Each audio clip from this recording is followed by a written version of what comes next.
नमस्कार, भारत की बात में आपका स्वागत है। मैं हूं रोहित सिंह सावल, भारत का हूं, भारत की बात करता हूं। लेकिन मैं अभी कोई बात नहीं करूंगा। सबसे पहले आपको एक तस्वीर दिखाऊंगा, जरा गौर से देखिए।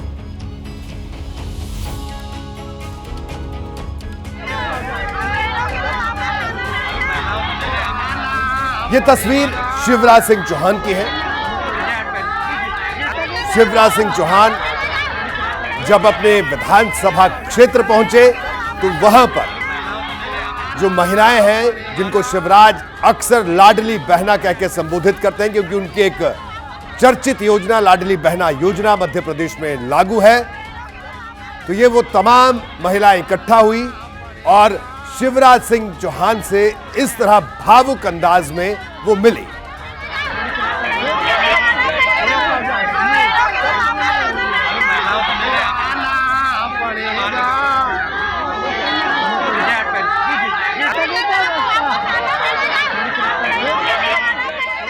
और ये महिलाएं कह रही हैं कि आपको वापस आना पड़ेगा।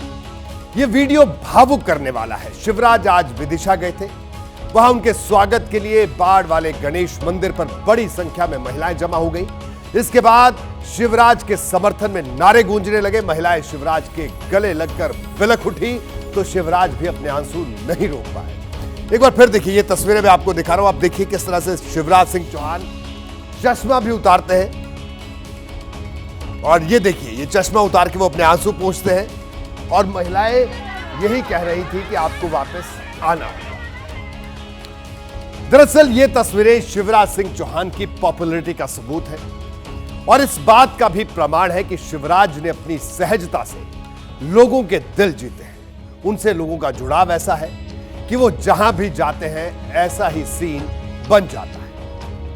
बहरहाल मध्य प्रदेश में बीजेपी शिवराज के हाथ से सत्ता लेकर मनोहर यादव को सौंप चुकी है।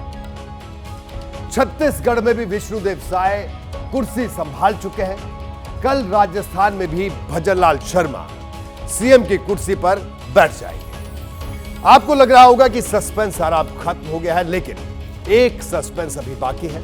सस्पेंस क्या है, यह गौर करने वाली बात है। सस्पेंस यह है कि वसुंधरा राजे और शिवराज सिंह चौहान का क्या होगा। वसुंधरा राजे हो या शिवराज सिंह चौहान, इन दोनों ने अपनी पूरी जिंदगी संघ की विचारधारा पर चलते हुए बीजेपी की राजनीति में गुजार दी। वसुंधरा ने भले ही राजनीति में सीधे बीजेपी के रास्ते एंट्री ली हो, लेकिन शिवराज तो 13 साल की उम्र से ही संघ से जुड़ गए, संघ से ही बीजेपी में भेजे गए और पूरा जीवन पार्टी को दे दिया। लेकिन अब बदले हालात में इनके राजनीतिक भविष्य को लेकर कुछ गंभीर सवाल उठ रहे हैं। पहला सवाल, क्या वसुंधरा राजे और शिवराज सिंह चौहान की राजनीतिक पारी खत्म हो गई है? दूसरा सवाल, क्या वसुंधरा राजे और शिवराज सिंह चौहान अब सक्रिय राजनीति से संन्यास लेने वाले हैं? तीसरा सवाल, क्या इनका सियासी करियर ढलान पर आ चुका है, जिसका कुछ समय में अंत होने वाला है? ये तमाम सवाल रह रहकर उठ रहे हैं। ऐसा नहीं, लेकिन ऐसा बिल्कुल नहीं है। आज हम शिवराज सिंह चौहान और वसुंधरा राजे के राजनीतिक भविष्य पर बात करेंगे। इनका राजनीतिक भविष्य कैसा रहने वाला है, आज मैं इस सस्पेंस से पर्दा हटाने जा रहा हूं। आपको बिल्कुल इनसाइड इंफॉर्मेशन देने जा रहा हूं। आज बीजेपी के एक सीनियर नेता से मेरी बात हुई। उनके संघ से भी बड़े अच्छे रिश्ते हैं। पॉलिटिकल सर्कल में उनकी गिनती काफी गंभीर नेताओं में होती है। उन्होंने वसुंधरा और शिवराज के राजनीतिक भविष्य पर सीधे सीधे तो कुछ नहीं कहा, लेकिन उनकी बातों से अंदाजा मिल गया कि वसुंधरा राजे और शिवराज सिंह चौहान अब बड़ी भूमिकाओं में आने वाले हैं। यह बड़ी भूमिका क्या होगी, यह गौर करने वाली बात है। पार्टी इन्हें केंद्र की राजनीति में लाने की तैयारी कर रही है। इसका रोडमैप भी तैयार हो चुका है। वसुंधरा राजे और शिवराज सिंह चौहान को लोकसभा या राज्यसभा के रास्ते संसद में भेजा जा सकता है, यह बात पुख्ता है। इसके अलावा कई और ऐसे नेता हैं जो पहले सांसद या केंद्र में मंत्री थे, लेकिन पार्टी ने विधानसभा चुनाव लड़ा दिया था। उनमें से कई ऐसे हैं जिन्हें दोबारा केंद्र की राजनीति में लाया जा सकता है।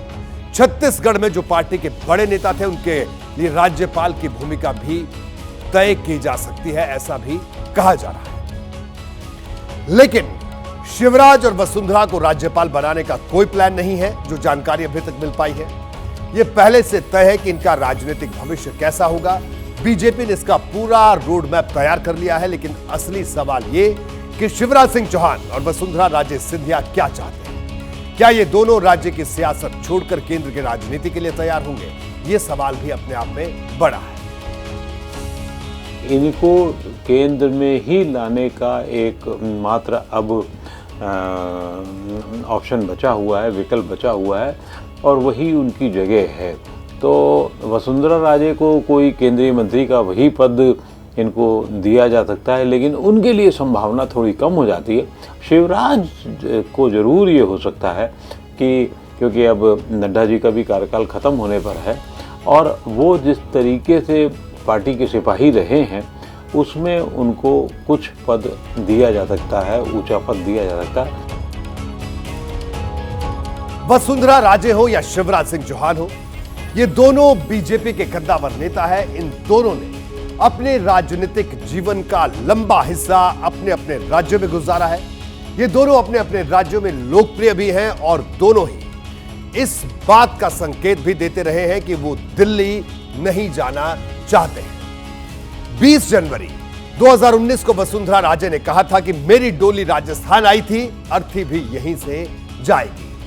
12 दिसंबर 2023 को शिवराज सिंह चौहान ने भी कहा था, मैं अपने लिए काम मांगने दिल्ली नहीं जाऊंगा। ये दोनों बातें सामने आ चुकी हैं। परसों शिवराज ने जिस वक्त ये बात कही थी, उस समय का एक वीडियो भी सामने आया था, जिसमें वो अपनी महिला समर्थकों से मुलाकात कर रहे थे।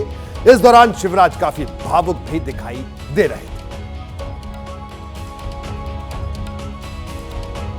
वो वीडियो आपने भी देखा होगा, लेकिन मैं आपको वो तस्वीरें फिर दिखा रहा हूं, क्योंकि उसी वीडियो को आधार बनाकर एक तबका ये कहने लगा था कि शिवराज बीजेपी को बागी तेवर दिखा रहे हैं, लेकिन ऐसा बिल्कुल नहीं है। ये तस्वीरें शिवराज की पॉपुलैरिटी दिखाती हैं, और शिवराज का दिल्ली न जाने की बात कहना मध्य प्रदेश और वहां के लोगों से उनका जुड़ाव दिखाता है। वसुंधरा राजे के मामले में भी यही बात है। वो भी 20 साल से ज्यादा समय से राजस्थान में एक्टिव है। ये दोनों बीजेपी के समर्पित नेता और कार्यकर्ता रहे हैं, संघ की विचारधारा में पले बढ़े हैं। किसी बात पर पार्टी से इनकी नाराजगी तो जरूर हो सकती है, लेकिन बगावत नहीं हो सकती। और बीजेपी अगर उन्हें राजस्थान और मध्य प्रदेश से केंद्र की राजनीति में लाना चाहती है, तो इसका मतलब यह नहीं कि पार्टी इनसे किनारा करना चाहती है। बीजेपी को पता है कि 2024 के चुनाव में ये दोनों बड़े एसेट साबित हो सकते हैं।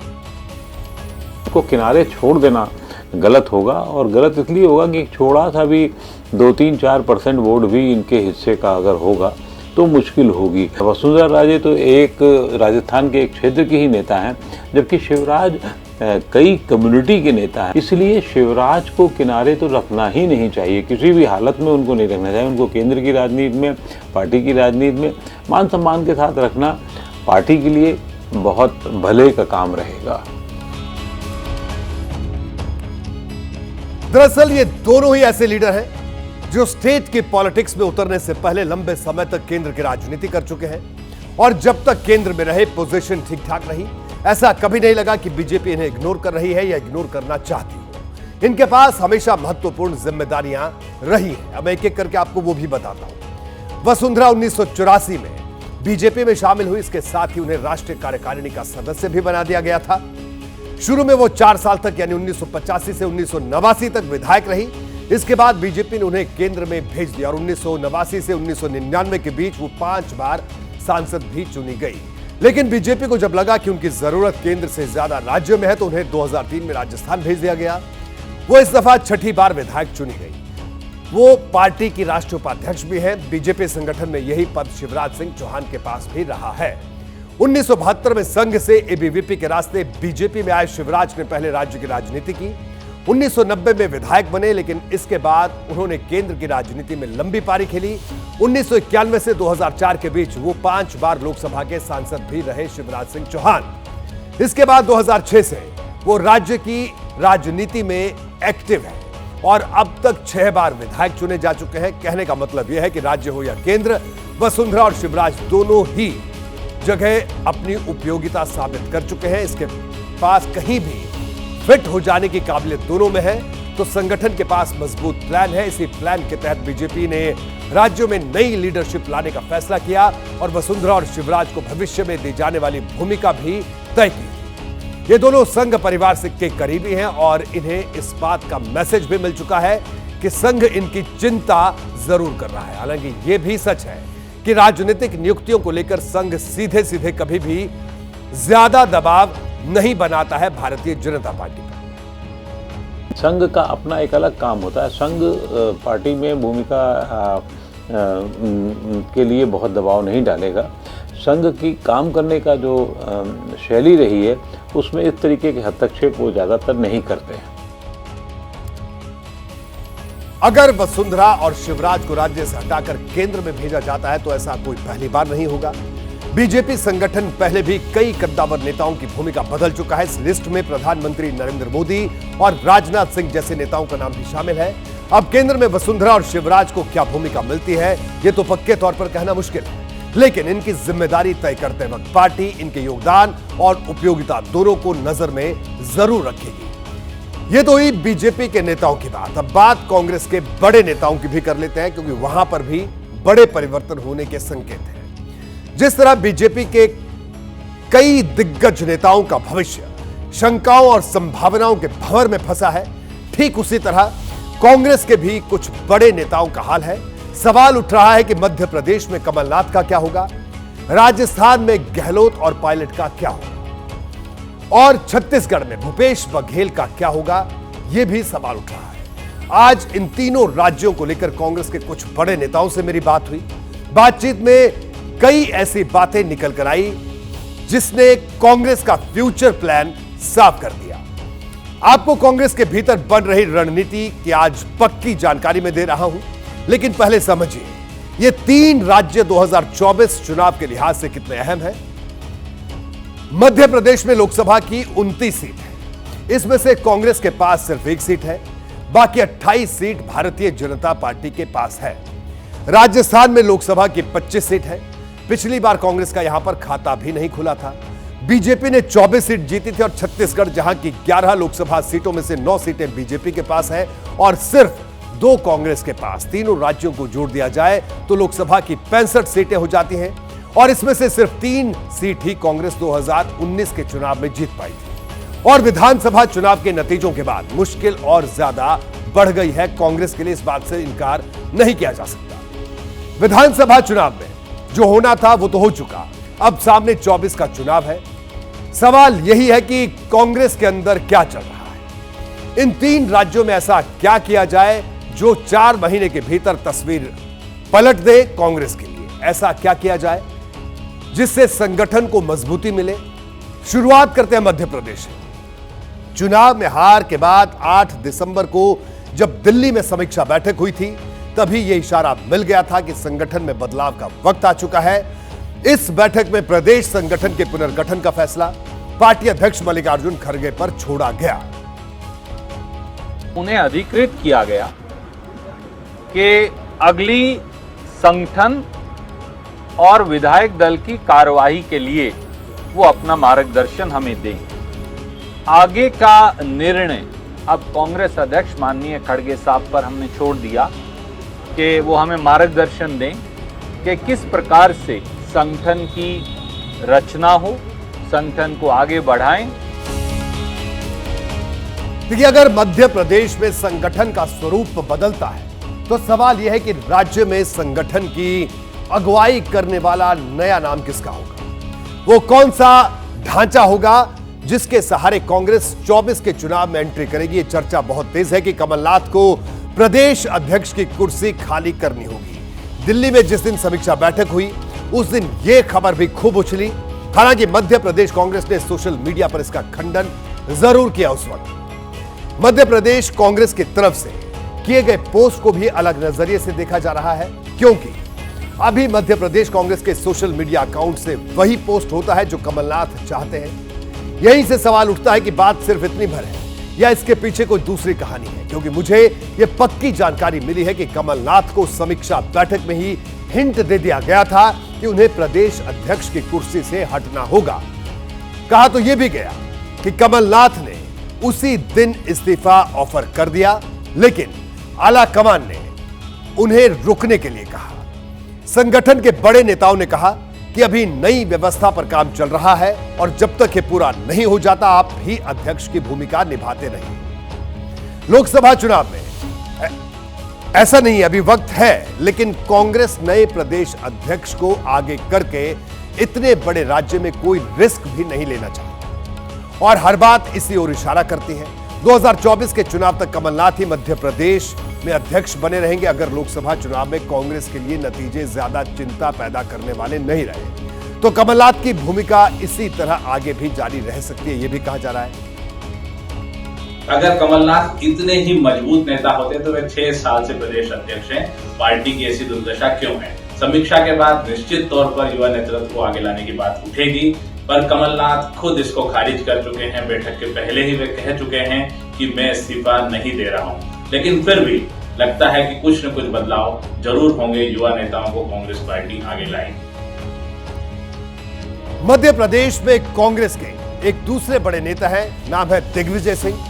उनकी भूमिका को लेकर भी कई सवाल हैं और जो जानकारी मुझे मिली है उसके मुताबिक आला कमान ने दिग्विजय सिंह की भूमिका पर मूड साफ कर लिया है।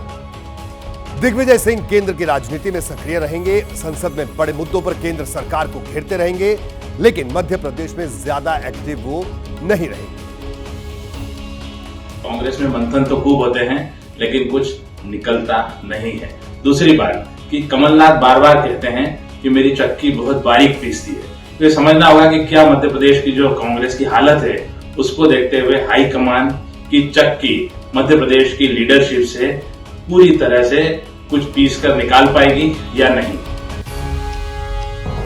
कांग्रेस की जैसी हार मध्य प्रदेश में हुई वैसी ही हार राजस्थान में भी हुई, इसलिए सवाल राजस्थान का भी है।